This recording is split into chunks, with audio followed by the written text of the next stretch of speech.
Welcome to the Nonprofit Exchange Podcast. Stories by leaders for leaders to help you raise the bar on your own excellence, to release the potential inside of you. Now, here's today's podcast. It's Hugh Ballou. Welcome to the Nonprofit Exchange. We got almost 350 episodes. We're clocking them off, and everyone has been very different. So we're going to talk about, it's a fascinating topic today. Beyond dancing in your pajamas, how to really use videos for your business or your nonprofit. Kwan, he's from Canada, but he's got a wealth of knowledge. So Carl, start out by telling people a little bit about yourself, your background, and why do you do this work? So about myself. So I started out as an executive presentations coach. And what I found was that what you learn from teaching people how to speak well, how to communicate the right message to the right audience, how to present yourself well, how to understand what the goal is as opposed to just wanting to spit out whatever it is you want to spit out to whoever it is you're talking to, all of those things translate into video and how we use videos nowadays. When I first started out back in 2009 with the videos and doing this presentations thing, it was really different. And it was just sort of the start of how businesses, nonprofits, whatever it might be, were starting to use video because the production, the cost, were all coming down. And being able to create something on your own became something very feasible. However, the problems that exist are that people just don't know what to do. They continue to look at video as either something that should be a huge, big production, or they look at it in terms of, okay, I need to make something that just shouts at people. And it doesn't work that way at all. And so that's where my background as that executive presentations coach, also with background in broadcasting with radio and TV and voice acting as well, and a background in business, all sort of came together to say, hey, look, we can actually help people understand how to use videos in their business, in the nonprofit, whatever it might be, as an effective sales and marketing tool, rather than something that we think traditional video is. From those humble beginnings, I started a YouTube channel, and that channel has now grown to over 108,000 subscribers to this day, I believe now. And so for me personally, I can see the power of video, and I see how other people are trying to use it, but they're not quite there in terms of understanding how they should be implementing it for themselves, as opposed to what they have traditionally been taught how to do it or what they think is the right way to do it. And so that's what's led me to I guess, have this conversation with you as well, to shed some light, I suppose, on how videos should be best utilized. Absolutely. It's sort of like leadership. Everybody knows how it should go, but somehow it doesn't get the results we want. So video is immensely popular now. And so I see videos everywhere. And there's just a large live streaming now on Twitter, of course, Instagram, there's the reels, and YouTube, I guess, is a really powerful search engine. So is a video, or are we creating videos for specific platforms? We'll talk about a specific audience in a minute, but does it vary by platform? It absolutely does. And I'm glad you mentioned YouTube because, like you said, it is the huge search engine, second largest in the world, owned by Google. But what's really unique about YouTube versus all the other platforms is that the algorithms for YouTube are actively trying to find content to serve to an audience for their own, self-interest, because they earn money from the advertising. But no other platform will help you be found. They will not try to see, okay, if you're making videos about nonprofits and leadership and things like that, how can we find an audience for that content? How can we look at what the stats are for those views that you're getting and try and find an audience that fits that? Not only that, but now if you develop a library of content on YouTube, it's easily searchable, it's easily found. There are videos that I made 10 years ago that still get 11,000 views every single month. And that wouldn't happen on any other platform other than YouTube. So when you mention YouTube, yes, videos for YouTube are a little bit different because they're not like going onto Facebook where you're maybe just trying to catch up with friends or see what's going on in the news with Twitter, or with Instagram, just kind of seeing, cute animals and your friends' vacations or whatever. When you go to YouTube, you're kind of there for entertainment, but also to learn something as well. So that's why that platform is still so powerful and still the place that every organization really needs to start with and then branch out from there. So if I want to know how to, I usually go to YouTube and put in how to, or even if I just do a Google search, it's going to take me to YouTube. And so you're right. There's just lots of how to do this and how to do that. And pretty much if it doesn't exist there, it doesn't exist. It's just like, so how does it know? Is there a secret? I mean, you got the really good video, but the search engines don't read the video. Is it the text or the keywords or what? They did start reading the videos. They actually do have a way to look at what the content is, because obviously, how would they know if you are using words that are inappropriate, as an example, right? They're able to they're able to transcribe everything you're saying now. Whenever you go into video, if someone hasn't uploaded a transcription, if you click on the little closed captioning icon, they automatically will caption the video in multiple languages as well. You could put it into French, you could put it into Italian, you could put it into Chinese, whatever it is, it will come up. It may not be 100% accurate, but it's pretty darn close where you could understand what's going on. So they absolutely know what your content is. And when you upload it, they will try to figure out, okay, what category does this fit into? What audience does it fit into? They'll test it with different audiences and to see what will work best. And of course, you do need to be consistent with uploading. Otherwise, they may not care that you have this video.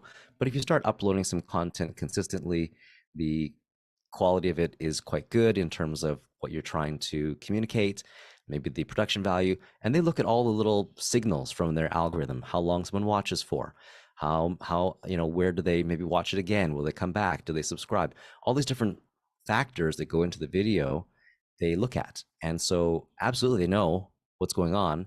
And so that's why videos are served up to you, especially once you start watching YouTube for a little bit. They start picking up on what you like, what you prefer, and they start showing those on the homepage of your YouTube feed. So they've got this secret algorithm that looks for all these things and promotes the content. So if, like, I'm going to stream this interview, we're doing this live today and people are seeing it on Facebook, but I will restream it on Thursday and to all 5 different platforms, and YouTube was included there. So as I restream it, I'll put in some keywords, but I'll have the narrative about who Carl is and what we're doing. But you're telling me the video itself is going to generate some traffic. Absolutely. And just like, every video on YouTube has the same opportunity to be seen by the same audience. So whether you are someone that has a small number of subscribers, it's your first video, maybe even, there are ways that if you make the video properly, or if you figure out, how to do this and you work on it and really try to figure out what is going to be best for your audience, you have just as good of a chance to be seen on, at the top of any of these results as someone like, I don't know, Mr. Beast, or one of these really popular young kids that do all this YouTubing stuff and that are seen everywhere. So the platform itself is, I guess, there's equal opportunity for anybody.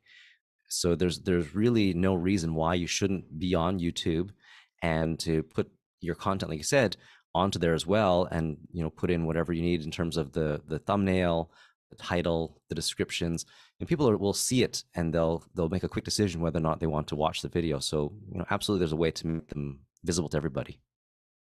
So some platforms, I understand, give more visibility and promote content for people who pay for ads. So you're telling me that's not exactly true for YouTube. Right, exactly. So with YouTube, like I said, it's an equal opportunity platform.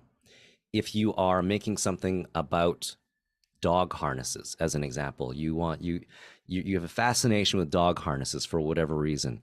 So you collect them, you make them, you talk about them, all you think about are dog harnesses. And what YouTube will do is they'll think, okay, well, this person's really into this. Maybe it's a DIY type of other person that could be an interested audience in this. Maybe it's someone who just loves pets and loves dogs just as much as this person. So they might try and promote your content to these other people, to these audiences. And so based on that, you're able to see your analytics every single month and go, oh, look at that. I see that people are being recommended my channel. And I see that they're watching this much of this video. This video is more interesting to them. They're watching more of it. And so you're able now to say, okay, should I focus only on the dog harnesses, or should I focus in on dog health tips, or training, or things that people are really interested in? So then you're able to develop your channel and develop your content to the point where you're getting more consistent traffic, where YouTube sees, oh, this person's continuing to work on these videos. They're getting better and better in terms of their audience retention, the click-throughs to the videos, how much people are watching, all these different factors that they take into consideration, and they serve up the video to even more people, or serve your channel up to even more people. As an example, I have a math teacher who started his YouTube channel maybe I think 3 months ago. And what we noticed was that we would work with him and say, okay, here are the videos, we've made the videos for you, and it will analyze the stats every single month and see what's going on. And what we noticed was that about 87% of all his views were coming from YouTube recommendations. Right? That's how powerful YouTube is when they see that you're producing something for a very specific audience that could be valuable. And he was able to get business from these videos as well. People were, he got a client out of it who, because of he has ADHD, and he's a math tutor. He did really well in school, and he was able to attract an audience for his content. So it does work. It does take some time to make it work, but overall, if you work at it, it will repay you. So stay at it. So there's the area of PR, public relations, which in my mind is your brand recognition, your identity. Then there's the area of marketing, where you're specifically trying to generate leads. You want actions, and then you can get a lot of actions, but you can't if you don't close any sales, like donors or board members. So there's a sales piece of it. So where in those spheres of influence do you work? So for myself, what I do is I look at all those areas, and that's how we think about video marketing. And so maybe that's a good transition into what I do and how YouTube actually plays into this as well. Because with YouTube, it actually will allow you to put your website link onto everything, or you're able to use it as a promotion tool as well. And the great thing about the YouTube videos is that they give you the authority and they give you the awareness where people can then be transitioned off of YouTube over to your landing page, over to your donor platform, whatever it might be, because they've already built a relationship with you from there. And so what I then look at is, okay, sure, great. We have been able to build some awareness. People know what you're doing, or we can say, hey, look, let's be more specific with strategy in terms of, okay, what do we want? We want a certain type of audience that comes specifically for your type of nonprofit that is interested in your particular cause. How do we get them over to your sales and landing pages? Then we look at what are the messages we need on your landing page. Do we need testimonials from other people? Do we need to answer questions? How do we continue to foster the relationship? And so that's where video becomes incredibly powerful, but it's often done wrong or incorrectly, because we approach it from our own perspective of, this is what I think people want to hear, as opposed to what do they actually want to hear. And like you said, it's like leadership as well. You have to kind of really understand who it is that you're talking to before you can guide them. And it's the same with sales and marketing. We need to have that message really clear. So for me, for my business, it's always focused on what is the right message for the right audience, as opposed to, let's just make the video look great. It doesn't really get any traction. That's where most people or most organizations, when they talk to a videographer or a video production company, they approach it from, let's just make it look great. What do you want to say? Okay, yeah, I think we kind of get that. And we'll try and make it as creative or as, fancy, whatever term you might want to have, but it may not have the substance to get someone to move to the next step. And then what's the next step after that? And what's the next step after that? So that's what we do in terms of video marketing, is to figure those things out.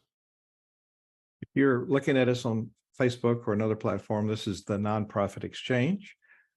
We interview an expert every week about a topic that nonprofit leaders and clergy, we're working in the same space of impacting people's lives. And our guest today is Kwan, and his expertise is way above what I know about video marketing. So you've split it into different elements. So you've seen a lot of bad videos. I don't care what platform you see a lot. So what are some of the biggest mistakes people make? I mean, you talked about one, let's make it pretty, but we're talking to ourselves and we're not talking to a specific audience. And that's pretty common. Mm, right. But the biggest mistake is that most organizations think that they need one video that'll be the silver bullet that makes everything else happen. And if it's in the case of nonprofits or clergy, maybe it's the, it rains money to them, or whatever it might be. It's typically not just one video that will do it. And this happens it's not just nonprofits that this happens to, it's for profits, whatever.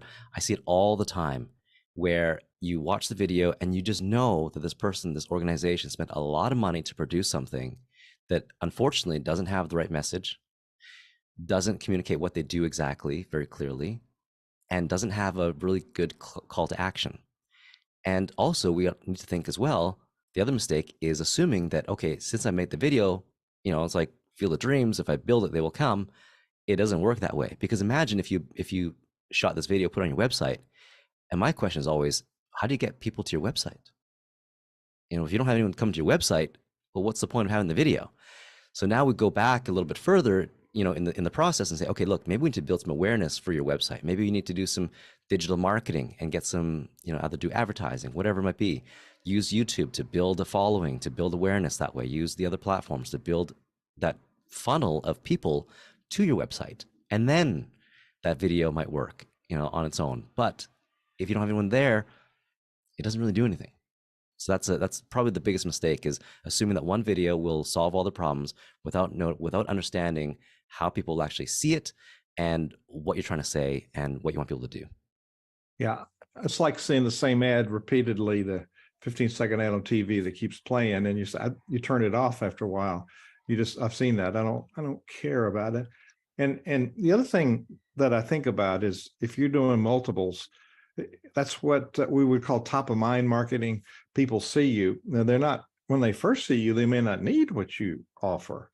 But if it's top of mind, it's like I look at a tire ad, I don't need tires. So what's the deal? But when I need tires, I'm going to think about the last tire ad I saw. So is there any secret to frequency of posting? Variety of content I'm hearing, but how about variety and frequency and length? I mean, sometimes they can be way too long. Yeah, absolutely. So, in terms of frequency, again, it really depends on your audience. It depends on what stage you are in terms of how much your audience is actually contributing to your goals, your overall business goals, your overall goals as a nonprofit and as a clergy. You need to think about, okay, well, if I already have a huge audience, I probably don't need to publish as many things as often. As long as they're good quality, I'll probably get the same reaction to them. But if you're just starting out, no one knows about you, it's really important to post more regularly. And regularly, I would say 3 times a week if you're trying to post to social media. To YouTube, probably at least once a week. And something that once a week, mainly because you're able to determine whether or not the video works. You can see after week whether the video is working, how to change it and tweak it, as opposed to producing a whole bunch of things and none of them work. So, and then in terms of the length, nowadays it's important to have shorter videos for the shorter platforms, even the YouTube Shorts, the Instagram Reels, which are really huge, and have that content there. But also maybe that has been repurposed from a longer, bigger video that you had on YouTube already. And so that video, now again, it depends on what you're trying to say and how much you need to say. I always think that the video should be as long as it needs to be, which means that if you do have 10 things to say and they're really important, then great, say those 10 things. But within those 10 things, maybe you use a lot of filler words. Maybe you'd say things over and over that aren't important. Maybe at some point the audience dropped off, after the first minute, or after the first, you see that the audience graph just suddenly tails off. So you need to adjust. And so at that point you think, oh, okay, 10 things was too much. Let's try 3. And I'll make several videos with 3 things, and let's see how that works there. Same thing with the shorter videos as well, the shorter content. There's a client of mine right now who, it's an animal hospital, and we are producing short content, which is informational. And we notice that it gets a huge spike because it's very breed specific, as opposed to the more general things get very, very few in terms of the interaction, very little interaction or engagement. So it's just like experimenting with what is going to work and recognizing that, okay, there are trends or whatever as well. So as an example, at the end of videos, we usually used to say, thanks for watching, please like and subscribe, things like that. But that is actually gone out the window. You don't do that anymore. What you try to do at the end of videos now is say, but if you're interested in this, but if you think this is really great, check out this other video that we've made about something else. And so you're trying to put that call to action, which is very direct, into another video. So, things like that, where you just kind of, there's no right answer, but at the same time, you need to do everything to see what will work. And obviously, depending on your time and your resources to do those things, oftentimes it's easier to find someone like myself or someone who is an expert to say, yeah, here's how you do it, rather than fumbling around trying to make it work on your own. So there are ways to make it work, but it's just a matter of, I guess, finding the right method and the right system for your organization. So David Dunworth is the chair of the Center Vision Board of Directors, and he's got an extensive background in marketing. David, you got a comment or question for Carl? Well, the comment is, you're absolutely right. At least as far as my knowledge goes, I'm weak in video. I'll be candid. I'm more in the direct response copy. I can write copy for video. Producing video, I don't think so. I have a face for radio.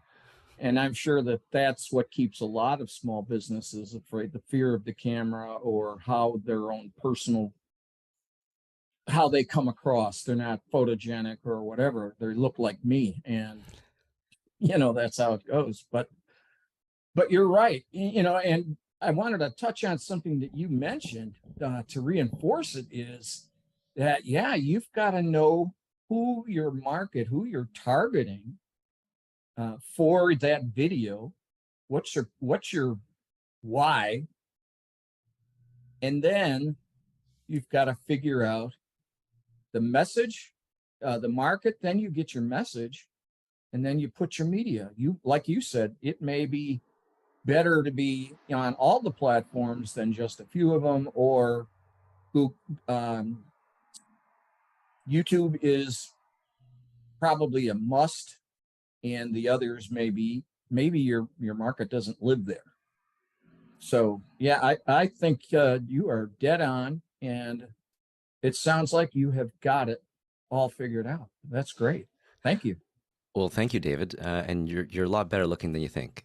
So don't worry. I'm sure you'll do fine when it comes to the videos. But I'll address that comment that you made, because that is the biggest roadblock to people wanting to make YouTube videos.